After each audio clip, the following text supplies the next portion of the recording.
नमस्कार, स्वागत है आप सभी का एनएफ न्यूज पर। मैं हूं आपके साथ रोहित। 22 अप्रैल 2025 का दिन था। भारत के तमाम हिस्सों से लोग कश्मीर पहुंचे थे, पहलगाम, और वहां पर जिस तरीके से लोगों को मारा गया और खबर आई कि धर्म पूछ कर मारा गया, उसके बाद पूरे देश में आक्रोश था। अब इतना बड़ा आतंकी हमला हुआ तो फिर पाकिस्तान को जवाब देने की बारी थी। आखिरकार पाकिस्तान को जवाब दिया गया और ऐसा जवाब दिया गया कि अब पाकिस्तान में चीख पुकार मची है। आतंकियों के ठिकाने ध्वस्त किए गए हैं। मोदी सरकार ने जो कहा, प्रधानमंत्री नरेंद्र मोदी ने जो कहा, वो कर दिखाया। तो अब इसी पर चर्चा करेंगे। क्या कुछ पाकिस्तान में हालात हैं? भारत के जो सैनिक ऑपरेशन को अंजाम देने गए थे, भारत के जवान, वो क्या सब सुरक्षित हैं? क्या कुछ भारतीय सेना ने कहा है? इसी पर बात करेंगे। जो प्रोपेगेंडा फैलाया जा रहा है पाकिस्तान की तरफ से, उसकी सच्चाई आपको बताएंगे। एहलियाने मोहल्ला अपने बच्चों को, अपने बुजुर्गों को लेकर अपने घरों को लॉक करके ऊपर रोड वाली तरफ चले जाएं और कलमा तैयबा का विर्द करें। ऐलान ऐलान ऐलान। मेरे साथ हैं वरिष्ठ पत्रकार पंकज प्रसून। पंकज जी, सबसे पहले तो जय हिंद, जय भारत। जय हिंद। पहला सवाल, हमारे सभी जवान सुरक्षित? बिल्कुल सुरक्षित हैं। इंडियन एयरफोर्स ने बताया कि जितने भी एयरफोर्स के पायलट हो, हमारे विमान हो जो इस ऑपरेशन में शामिल थे, किसी को रत्ती भर भी खरोच नहीं है। सभी सुरक्षित वापस आ गए हैं। पाकिस्तान की मीडिया और वहां के कुछ मंत्री हैं, ये प्रोपेगेंडा फैला रहे थे कि हमने 6 विमान मार गिराए तो 7 विमान मार गिराए। वो सारे के सारे सरासर झूठ थी। सबसे पहले पाकिस्तान के डिफेंस मिनिस्टर ने इंटरनेशनल मीडिया में जाके ये कहा कि हमने विमान मार गिराया है। बाद में उन्होंने अपने बयान को वापस ले लिया है और अब उनसे सीएनएन और रॉयटर ने स्पष्टीकरण मांगा है कि आपने झूठ कैसे कहा, यह सच्चाई है। पाकिस्तान के डिफेंस मिनिस्टर से कहा कि आपने अपने प्रोपेगेंडा को हमारे प्लेटफॉर्म पे क्यों कहा और बाद में अपना बयान वापस क्यों ले रहे हैं, यह पूछा गया है बाकायदे। इसलिए मैं बार बार बोल रहा हूं कि सभी भारतीय सैनिक जो इस पूरे ऑपरेशन में शामिल थे पूरी तरह से सुरक्षित है और अब इंटरनेशनल मीडिया भी भारतीय एयरफोर्स के बयान की पुष्टि कर रहा है और पाकिस्तान के डिफेंस मिनिस्टर को झूठा करार दे रहा है कि उन्होंने प्रोपेगेंडा किया है। यह सच्चाई है। अब बात ऑपरेशन सिंदूर पर। 22 अप्रैल को सिंदूर उजाड़ा था, वो तस्वीरें सबने देखी थी। ऑपरेशन सिंदूर जो नाम दिया गया, क्या ये बताने की कोशिश थी कि धर्म पूछ कर मारा और ऑपरेशन सिंदूर उसका जवाब है? नहीं, भारत सरकार का स्पष्ट जो पक्ष है मैं वो बता रहा हूं। भारत सरकार ने कहा है कि ये पाकिस्तान की आम आवाम पे हमारा स्ट्राइक नहीं था, ये पाकिस्तान की सॉवरेनिटी पे हमारा स्ट्राइक नहीं था, ये पाकिस्तान के अंदर बैठे हुए आतंकी ठिकानों पर हमने हमला किया है। तो दुनिया में अगर पाकिस्तान कहता है कि उस पे हमला हुआ है या उसके लोगों पे किया है तो ये सरासर झूठ है। हमने सिर्फ और सिर्फ आतंकी ठिकानों पे किया और दुनिया की इजाजत लेकर किया है। भारत सरकार ने पहले ही जो अपने मित्र देशों को यह इन्फॉर्म कर दिया था कि वी आर टारगेटिंग टेररिस्ट। तो ये टेररिस्ट पे को टारगेट करना, पाकिस्तान पे टारगेट करना नहीं है। ये भारत सरकार का पक्ष है कि हमने जिन 9 ठिकानों को चुना है बहुत वेल रिसर्च ठिकाने हैं और हमारे पास प्रिसाइज जानकारी थी उनकी और तब हमने उसको टारगेट किया है। तो जो भी आतंकी ठिकाने होंगे वो हम टारगेट करेंगे और इसे पाकिस्तान के आवाम के खिलाफ या पाकिस्तान के देश के खिलाफ युद्ध न माना जाए। हां, साथ ही भारत सरकार ने यह साफ कर दिया है कि अगर पाकिस्तान ने रिटेलिएट करने की कोशिश की, अगर उनकी तरफ से कोई दुस्साहस हुआ तो हम ऐसा जवाब देंगे कि उनकी पुश्तें याद रखेंगी। इसलिए चुपचाप जो हुआ है बर्दाश्त कर लो और अपने मीडिया में जो झूठ सच जो भी करना है वो कर लो, अपनी इज्जत बचा लो, क्योंकि इसके बाद जो भी गुस्ताखी होगी वो नहीं की जाएगी। मैं 2 महत्वपूर्ण जानकारी आपको दे रहा हूं। 10 बजे, आज अभी 10 बजे सुबह भारत की ओर से ऑफिशियल बयान आएगा और 11 बजे नरेंद्र मोदी के नेतृत्व में कैबिनेट की आपातकालीन बैठक बुलाई गई है। ये 2 जानकारी थी। पंकज जी, जिस तरीके से ये जानकारी आपने साझा की, अब तमाम बातें और जो पाकिस्तान में चल रही है, चीख पुकार की आवाजें आ रही हैं और तमाम ऐलान किए जा रहे हैं। जैसे कहा गया कि घरों में आप रहिए, आज की अजान के लिए भी बोल दिया गया, नमाज के लिए भी बोल दिया कि आप अपने घरों में पढ़िए, मस्जिद में मत जाइए। तो क्या कुछ पाकिस्तान में हालात अभी चल रहे हैं इस एयर स्ट्राइक के बाद? देखिए, मुझे हैरानी हुई। पाकिस्तान के बहावलपुर की मस्जिद की तस्वीर है। वहां मस्जिदों से एक घोषणा की जा रही है कि कृपया अपने घर में न रहें, सुरक्षित ठिकाने की ओर चले जाएं। मैंने सोचा कि घर से ज्यादा सुरक्षित ठिकाना क्या हो सकता है, मतलब कहां जाएंगे। अगर आज आपको कह दिया जाए कि अपने घर से बाहर निकल के सुरक्षित ठिकानों की ओर चले जाए, तो वो तो और ज्यादा मुश्किल है वक्त। तो मुझे लगता है कि ये पैनिक सिचुएशन था। वो ट्रेंड नहीं है, वो अपने अनुसार वो वहां की मस्जिदें बोल रही है। मतलब चारों तरफ अफरा तफरी का आलम है। और सबसे बड़ी बात जो मैं भारतीय दर्शकों के लिए कह रहा हूं, पाकिस्तान का एयर डिफेंस सिस्टम कहां था जब भारत की मिसाइलें गई, यहां के फाइटर प्लेन गए तो वो डिटेक्ट तक नहीं कर सके।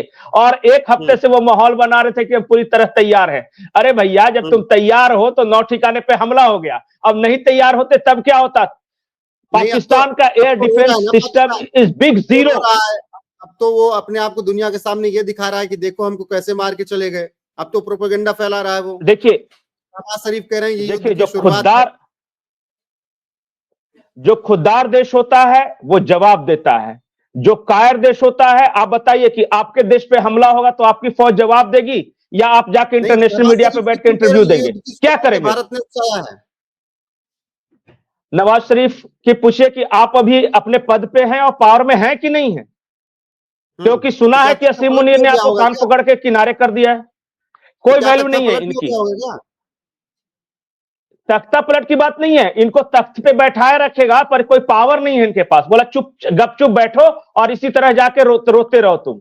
इसके अलावा तुम्हारे पास कोई विकल्प नहीं है। हां, बार बार भारत सरकार की ओर से सख्त चेतावनी दी जा रही है, पाकिस्तान सुन ले कि अगर तुमने रिटेलिएट करने की कोशिश की तो ऐसी सजा मिलेगी कि तुम्हारी 3 पुश्तें तक याद रखेंगे, मिसाल दी जाएंगी। तुम्हारे पास सिर्फ एक ऑप्शन है कि इसी तरह रोना गाना चालू रखो, जहां रोना है रो, लेकिन कोशिश मत करना कि कुछ दुस्साहस करने की। यह भारत सरकार की ओर से स्पष्ट कर दिया गया है। और ये नहीं शहबाज शरीफ क्या कहते हैं, उनके सारे मंत्रिमंडल के सदस्य नेशनल मीडिया पे, इंटरनेशनल मीडिया पे बैठ के रो रहे थे। बस यही उनकी तैयारी थी कि जब भारत मारेगा तो हमें सबके सामने रो के बताना है। नहीं, उससे पहले तो बड़े बड़े जी, बयान दे रहे थे कि परमाणु छोड़ देंगे, सिंधु में खून बहा देंगे। अब इसलिए औकात तो समझ मैं में बोल आई रहा ना। था कि इसलिए मैं बोल रहा था कि बयान देना और सचमुच औकात होना दोनों में बहुत फर्क है। इसलिए कह रहा था कि बड़ी बड़ी बातें नहीं करनी चाहिए। हमने तो सुना था कि पूरी तैयारी करके रखी। जब तुम्हारी तैयारी पूरी थी तब तो हमने अंदर तक घुस के 9 ठिकाने तबाह कर दिए। अगर तैयारी चार नहीं होती किलोमीटर तो क्या रखने से शहबाज तैयारी शरीफ नहीं हो के घर जाती। से उठाना लाना था? 4 किलोमीटर रख लेने से तैयारी नहीं हो जाती। हाँ। F-16 मार गिराया, टुकड़े अच्छा टुकड़े हो गए। बताइए, इनका एयर डिफेंस सिस्टम कैसा है कि कभी अमेरिका का 2 हेलीकॉप्टर आके एबोटाबाद में ओसामा को मार के चला जाता है, कभी ईरान के प्लेन आके इनके पे बम बरसा के चले जाते हैं, कभी भारत, ये इससे पहले जो बालाकोट में आके घुस के मार जाते हैं, इनको कोई पता ही नहीं चलता। इसका मतलब तुम लोगों ने चाइनीज कबाड़ जमा करके रखा है, किसी काम का नहीं है तुम्हारा वो।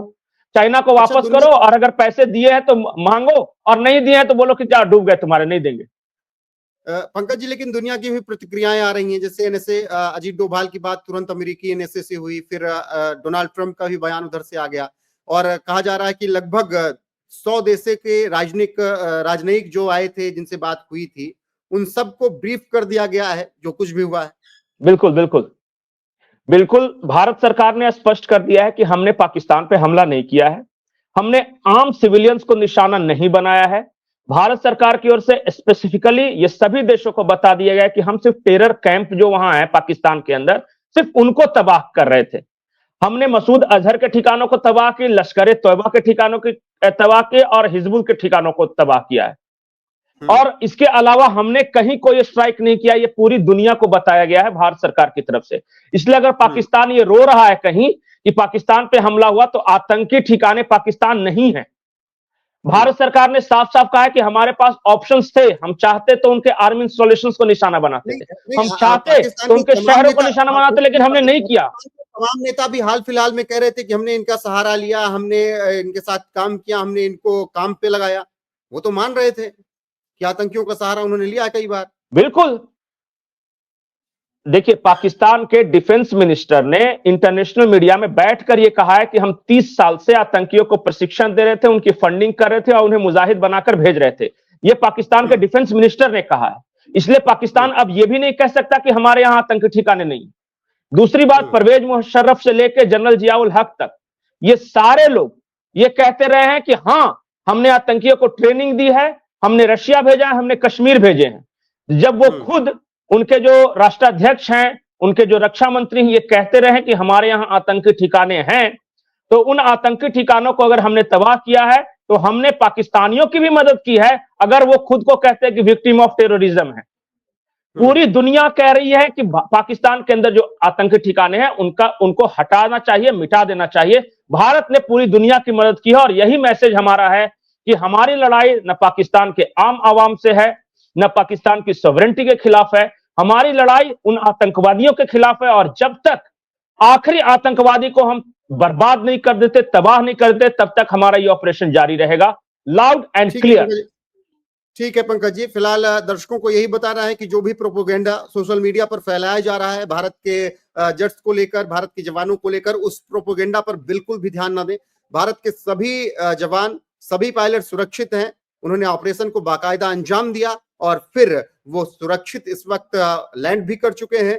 बाकी जो भी अपडेट आएगी आप तक जरूर पहुंचाएंगे। पंकज जी, आपका जुड़ने के लिए बहुत बहुत शुक्रिया। बने रहिए हमारे साथ। नमस्कार। ओके सर, जुड़ते हैं स्टूडियो थोड़ी देर में। नहीं, बंद मत कीजिएगा, सुनिए, पहले डाउनलोड कीजिए। अगर मैं क्विट कर गया तो आपका उड़ जाएगा।